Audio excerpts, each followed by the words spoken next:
इंशाअल्लाह अमल पैरा होने की भी इंशाअल्लाह कोशिश करेंगे। अब आइए बिला ताख़िर हमारे आए हुए मेहमान मौलाना अबू यूसुफ मोहम्मद क़ादरी अज़हरी साहब क़िबला, मैं हज़रत की बारगाह में अर्ज़ करता हूँ कि हुज़ूर आप भी हम तमाम लोगों के दिलों को अपनी मवाइज़ हसना से मुनव्वर व मुजल्ला फ़रमाएँ और ईमान में ताज़गी पैदा करें। हज़रत की बारगाह में मैं माइक पेश कर रहा हूँ कि हुज़ूर आप भी कुछ लब कुशाई फ़रमाएँ।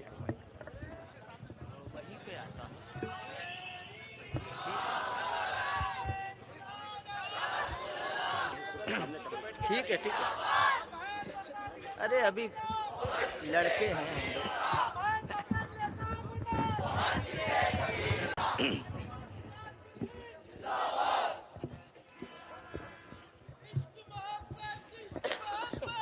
ये क्यों बैठ रहा है?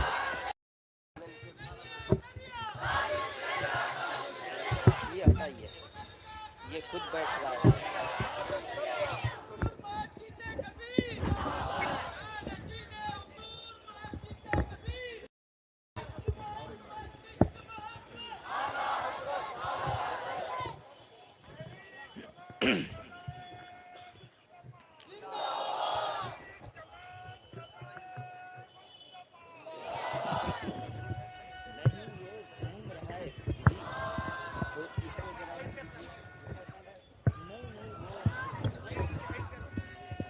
चलिए ठीक है।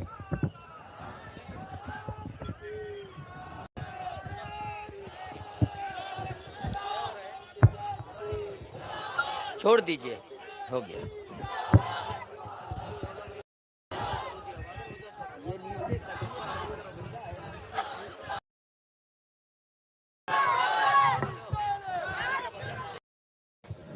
चलिए।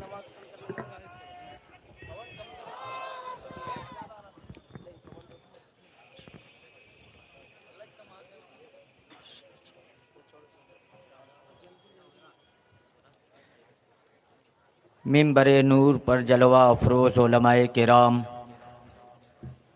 मोहतरम सामीन हज़रात, अस्सलामु अलैकुम व रहमतुल्लाहि व बरकातुहू। अल्हम्दुलिल्लाह अल्हम्दुलिल्लाहिल्लज़ी ख़लक़स समावाति वल अर्दीन वस्सलातु वस्सलामु सय्यिदिना व मौलाना मुहम्मदिन रहमतिल लिल आलमीन व अला आलिहि तय्यबीन अत्ताहिरीन व अला अस्हाबिही नुजूमिल इह्तिदाई वद्दीन। अम्मा बाद फ़अऊज़ु बिल्लाहि मिनश शैतानिर रजीम। बिस्मिल्लाहिर रहमानिर रहीम। या अय्युहल्लाह वकूनू मअस सदक़ल्लाहुल अलियुल अज़ीम व सदक़ रसूलुहुन नबियुल अमीनुल करीम व नहनु अला ज़ालिका लमिनश शाहिदीन व शाकिरीन वल्हम्दुलिल्लाहि रब्बिल आलमीन।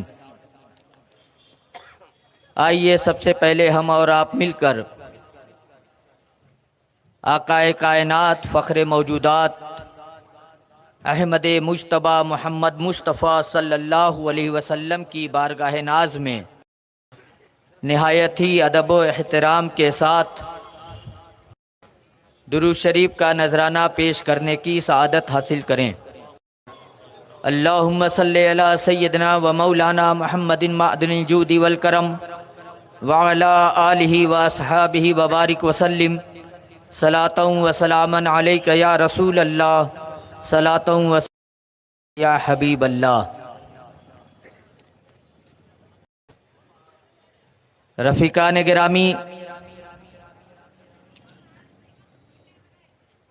आज हम और आप खुले आसमान के नीचे जो जमा हुए हैं, यूं ही बेकार जमा न हुए, बल्कि उसका एक मकसद है।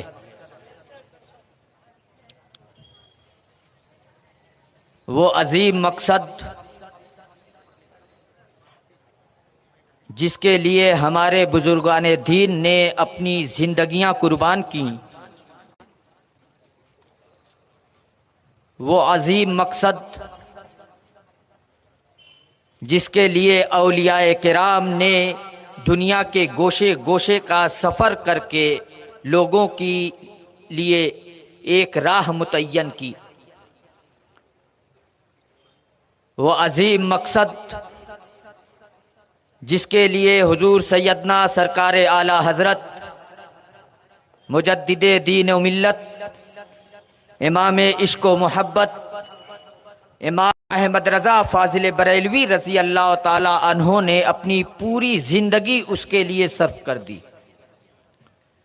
वो अजीम मकसद है क्या? वो अजीम मकसद मुसलमानों के ईमान का तहफ़्फ़ुज़ है। हमारे पास जो सबसे कीमती असासा है वो हमारा ईमान है। वही ईमान का सौदा करता है जो उसकी कद्र कीमत नहीं समझता, लेकिन उसे उस वक्त इसकी कद्र कीमत मालूम होगी जब वो कब्र में जाएगा।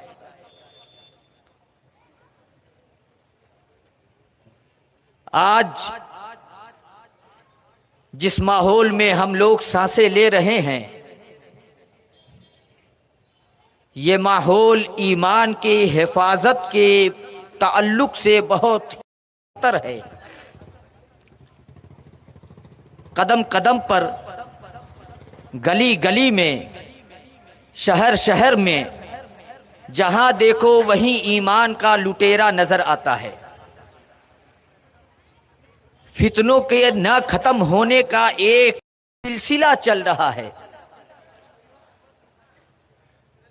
लेकिन ये फितने ये न समझें कि ये आज ही ये पैदा हुए हैं,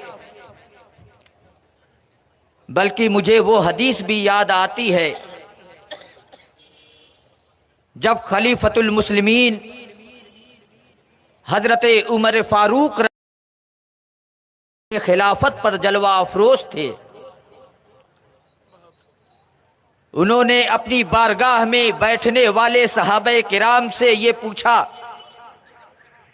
आप लोगों में से वो शख्स खड़ा हो जाए जो फितनों के बारे में सबसे ज्यादा जानता है, जिसे फितनों की मालूमात सबसे ज्यादा है, वो शख्स खड़ा होकर मुझे फितनों के बारे में बताए। हजरत सैयदना हुज़ैफा इब्ने यमान रज़ी अल्लाह ताला अन्हु खड़े हो गए। अर्ज करते हैं, ऐ अमीरुल मोमिनीन, फितने ऐसे उठेंगे, लोग अपने माँ बाप की नाफरमानियां करेंगे, लोग अल्लाह के अहकामात की खिलाफ वर्जी करेंगे। तो हजरत उमर फारूक ने इरशाद फरमाया, मैं उन फितनों के बारे में बातें नहीं कर रहा हूं जिनका कफ़ारा नेक आमाल हुआ करते हैं, मैं उन फितनों की बातें कर रहा हूं जो फितने अगर उठे तो पूरी की पूरी आबादियों को अपने लपेट में ले ले और सबको काफिर बना दे।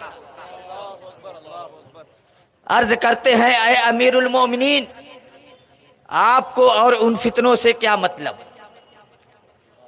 आपको उन फितनों से डरने की कोई वजह नहीं है। आपके और एक दरवाजा है जो अनकरीब तोड़ दिया जाएगा। इरशाद फरमाते हैं, ऐ अमीरुल मोमिनीन, ऐ हुज़ैफा, ये बताओ कि मेरे आका ने क्या इरशाद फरमाया? फुतिहत और कुसिरत, वो दरवाजा खोल दिया जाएगा या तोड़ दिया जाएगा? खोलने और तोड़ने में बड़ा फर्क होता है। हजरत हुज़ैफा इब्ने यमान अर्ज करते हैं, ऐ अमीरुल मोमिनीन, मेरे कानों ने रसूल पाक को इरशाद फरमाते हुए सुना है कि मेरे आका सल्लल्लाहु अलैहि वसल्लम इरशाद फरमाते हैं, अनकरीब वो दरवाजा तोड़ दिया जाएगा। हजरत उमर फारूक अफसोस करते हुए इरशाद फरमाते हैं, ऐ काश वो दरवाजा खोला जाता, बंद करने की गुंजाइश बाकी होती। जब तोड़ दिया जाएगा तो अब बंद करने की कोई गुंजाइश ही नहीं। जब दरबार खत्म हो गया, लोगों ने हजरत हुज़ैफा इब्ने यमान से पूछा, ये बताइए क्या अमीरुल मोमिनीन को मालूम था कि वो दरवाजा कौन है? इरशाद फरमाते हैं, हाँ, जिस तरीके से अमीरुल मोमिनीन को ये मालूम है कि आज के बाद कल का दिन आने वाला है, ऐसे ही उन्हें यह भी मालूम है कि वो दरवाजा कौन है। पूछने वालों ने पूछा, आप ही बता दें वो दरवाजा कौन है। फरमाते हैं, वो दरवाजा खुद अमीरुल मोमिनीन सैयदना उमर फारूक रजी अल्लाह ताला अन्हु है। तारीख इस्लाम गवाह है, सैयदना उमर फारूक रजी अल्लाह ताला अन्हु की शहादत से पहले इस्लाम में जितने भी फितने उठे, चाहे वो मुनकिरीन ज़कात के फितने उठे, कज़्ज़ाब के फितने उठे हो, हर फितने कम कर दिया गया और उस फितने का आज एक शख्स भी नहीं पाया जाता है। लेकिन उमर फारूक रज़ी अल्लाह ताला अन्हु की शहादत के बाद आलम इस्लाम में ऐसे फितने उठे कि आज तक मुसलमान एक दूसरे से लड़ रहे हैं, लेकिन फितने खत्म नहीं हो रहे। जरा सोचिए फितने कैसे कैसे उठे। नबी का कलमा पढ़ने वाले कहते हैं कि नबी का ख्याल दिल में आ जाए तो उससे बेहतर है कि अपने बीवी के साथ फलां जमा का ख्याल आ जाए, माअज़ल्लाह। जबकि आका इरशाद फरमाते हैं, ऐ मेरे सहाबा, अल्लाह ने तुम पर नमाज को फर्ज किया है, लेकिन नमाज पढ़ोगे कैसे? सलात कहते किसको हैं? इरशाद फरमाते हैं, सल्लू कमा राइतुमूनी उसल्ली, जैसे मुझको नमाज पढ़ते देखते हो वैसे नमाज पढ़ो। मालूम क्या हुआ? ऐ लोगो, तुम नमाज के लिए खड़े हो, इबादत अल्लाह की कर रहे हो, लेकिन ज़ियारत रसूलुल्लाह की करते रहो और रसूलुल्लाह का ख्याल अपने दिल में बैठा के रखो। जब रसूल का ख्याल तुम्हारे दिल में होगा, ये नमाज अल्लाह की इबादत मानी जाएगी, वरना वो एक एक्सरसाइज हो जाएगी। जरा सोचिए, हमें नमाज का तरीका कैसे मालूम हुआ? जब हम क़याम करते हैं और तकबीर तहरीमा बांधते हैं, तो मेरे आका ने ऐसे ही तकबीर तहरीमा बांधा है, मेरे आका ने ऐसे ही क़याम किया है। रुकू जब करते हैं तो मेरे आका ने ऐसे ही रुकू किया है। बताइए, एक सच्चा मुसलमान होगा तो उसको रुकू करते हुए, सजदा करते हुए, कादा करते हुए, जलसा करते हुए, कौमा करते हुए, सलाम फेरते हुए क्या रसूलुल्लाह का ख्याल नहीं आएगा? मेरे आका तो ये इरशाद फरमा रहे हैं, इबादत अल्लाह की है, लेकिन वो इबादत उसी वक्त इबादत है जब मेरा ख्याल उसमें हो। और ये ऐसे घामड़ है जो कहते हैं रसूल का ख्याल आ जाए तो माज़अल्लाह नमाज ही खराब हो जाए। ये एक अजीम फितना उठा। ऐसे भी आए जो नबी का कलमा पढ़ते हैं और कहते हैं नबी को दीवार के पीछे का इल्म नहीं, जबकि मेरे आका इरशाद फरमाते हैं, लोगों, जैसे मैं तुम्हें अपने आगे देखता हूं वैसे ही मैं अपने पीछे भी देख रहा हूं। जरा सोचिए, मेरे आका का ये फरमान बिल्कुल वाज़ेह लफ्जों में है, किसी तावील की कोई गुंजाइश भी नहीं है। उसके बाद भी कहते हैं कि नबी को दीवार के पीछे का इल्म नहीं। इल्म को जानवरों के इल्म से तशबीह दी गई, जबकि नबी का इल्म वो है कि उसकी तह तक किसी बशर की रसाई भी। मेरे आका सल्लल्लाहु अलैहि वसल्लम के अक्ले मुबारक की एक मिसाल दी गई है। एक मौजे मारता हुआ समंदर है, उस समंदर में अपनी उंगली के पोर को डालो, उस पोर पे जितना पानी लग जाए वो सारे मखलूक की अक्लें हैं और वो पूरा मौजे मारता समंदर मेरे आका की अक्लें। उसके बावजूद भी कहते हैं, ऐसी ऐसी मिसालें देते हैं माअज़ल्लाह। ये तो वो फितने थे जिनकी निशानदेही और जिनका सद्देबाब और भी हमारे इमाम आला हजरत रजी अल्लाह ताला अन्हो ने कर दी और उनका चेहरा बेनकाब कर दिया। आज लोग उनसे तो बच जाते हैं, लेकिन कुछ ऐसे फितने भी हमारे दरमियान हैं जिनसे लोग बच नहीं पा रहे हैं। एक अजीम फितना तो सुलह कुल्लियत का है। जो कलमा पढ़ता है कलमे की बुनियाद पर एक है। सुन्नी भी कलमा पढ़ता है जिस नबी का कलमा पढ़ता है, वहाबी भी उसी, देवबंदी भी उसी नबी का कलमा पढ़ता है, हाफिजी भी उसी नबी का कलमा पढ़ता है, नेचरी भी उसी नबी का कलमा पढ़ता है।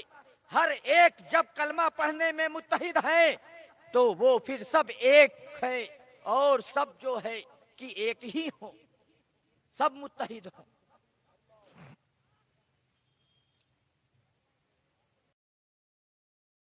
परमिशन तो पहले से बयान करने का मसला है, तो पहले एक घर हुए हैं हम लोग, पहले ही बता देते परमिशन का मसला है, सीधे हजरत को लेके आ जाते, यहीं पे तकरीर करा देते। भाई लफड़ा लेने से कोई फायदा थोड़ी ना है। जोश दिखाने का माहौल नहीं है, होश से काम लेने का माहौल है।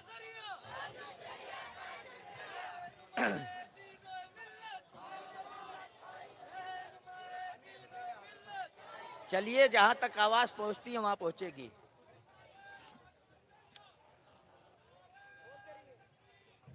आज एक अजीम फितना है, सुलह कुल्लियत का फितना है, जो हर एक को कलमे की बुनियाद पर मुत्तहिद करना चाहता है।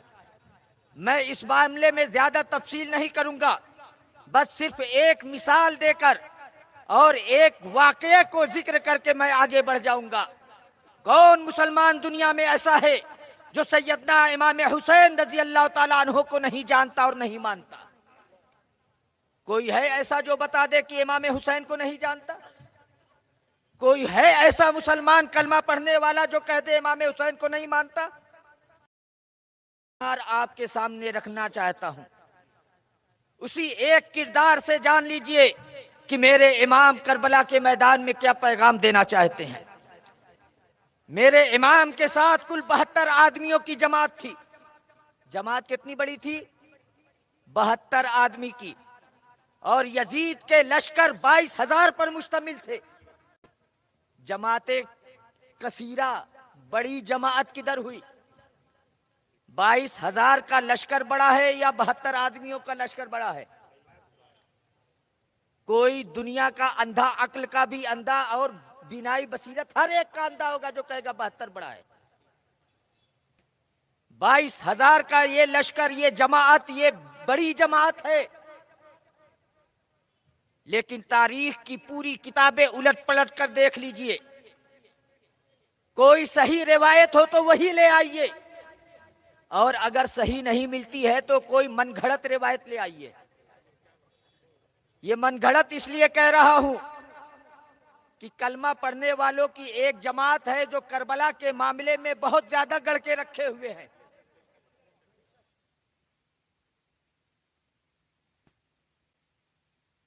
कोई मनगढ़ंत रिवायत ही ले आओ कि इमाम हुसैन के किसी एक साथी ने भी इमाम हुसैन से अर्ज किया हो, ए इमाम, जो जिस नबी का कलमा, उसी नबी का कलमा तो यजीदी भी पढ़ते हैं।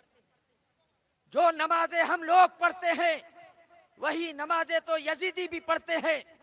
जो अजान हम लोग पुकारते हैं वही अजान यजीदियों के खेमे से भी बुलंद होती है। जिस कुरान की तिलावत हम लोग करते हैं उसी कुरान की तिलावत यजीदी भी करते हैं। जिस किबले की तरफ रुख करके हम लोग नमाज पढ़ते हैं उसी किबले की तरफ रुक करके यजीदी भी नमाज पढ़ते हैं। ऐ इमाम, कलमे की बुनियाद पर, कुरान की बुनियाद पर, नबी की बुनियाद पर, नमाज की बुनियाद पर, काबे की बुनियाद पर, किबले की बुनियाद पर, किसी एक चीज की बुनियाद पर तो इत्तेहाद कर लीजिए। यहाँ तो बिल्कुल वाज़ेह है कि 22,000 के मुकाबले में 72 लोग टिक नहीं पाएंगे। शहादत पक्की है 100%। इत्तेहाद कर लीजिए, कम से कम जान बच जाएगी। कोई एक रिवायत ला के दिखा दे कोई, बल्कि मैं तो यहां तक कहता हूं कोई एक रिवायत ये भी ला दे कि इमाम हुसैन के किसी एक साथी ने यजीदियों के पीछे जाकर के नमाज पढ़ी हो।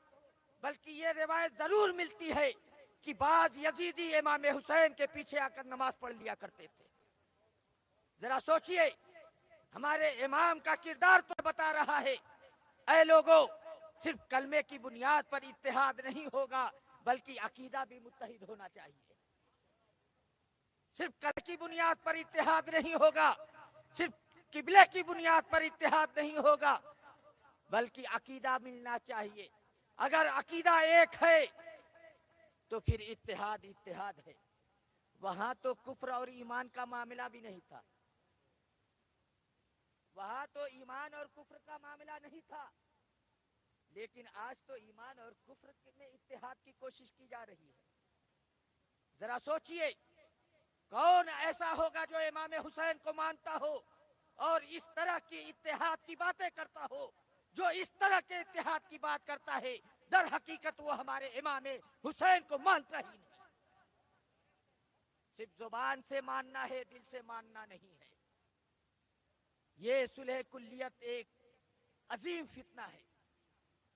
ऐसे ही आज फिर एक फितना जाग गया, जिसको हमारे बुजुर्गों ने दफन कर दिया था, वो जाग गया, जिसको राफजियत कहते हैं। राफजियत का फितना जाग गया है। हमें हुब्बे अली, हुब्बे अहले बैत का जाम पिलाने की कोशिश करते हैं, लेकिन ऐ मेरे भाई, वो हुब्बे अहले बैत का जाम नहीं है, वो बुग़्ज़े सहाबा का जाम है। जरा सोचिए, हमें हुब्बे अहले बैत का दर्स देते हैं, जिनके शजरे ही में यह है, हुब्बे अहले बैत दे आले मोहम्मद के लिए कर शहीद इश्क हमजा पेशवा। सुभान अल्लाह।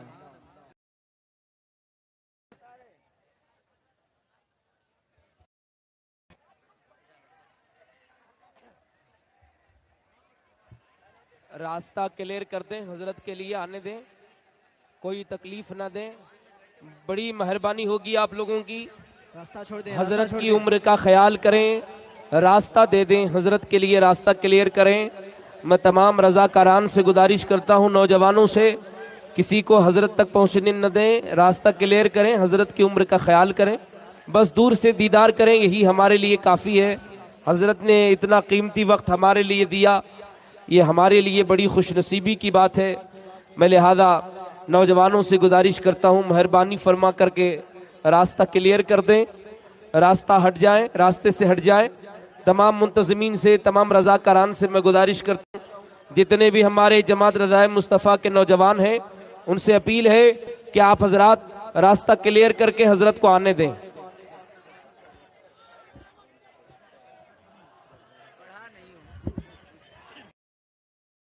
नारे तकबीर, नारे रिसालत, नारे रिसालत, आमदे हुजूर मुहद्दिसे कबीर, आमदे हुजूर मुहद्दिसे कबीर, नायब काज़िल क़ुज़्ज़ात फिल हिंद, आमदे हुजूर मुहद्दिसे कबीर, शहज़ादे हुजूर सदरुश शरिया, शहज़ादे हुजूर सदरुश शरिया।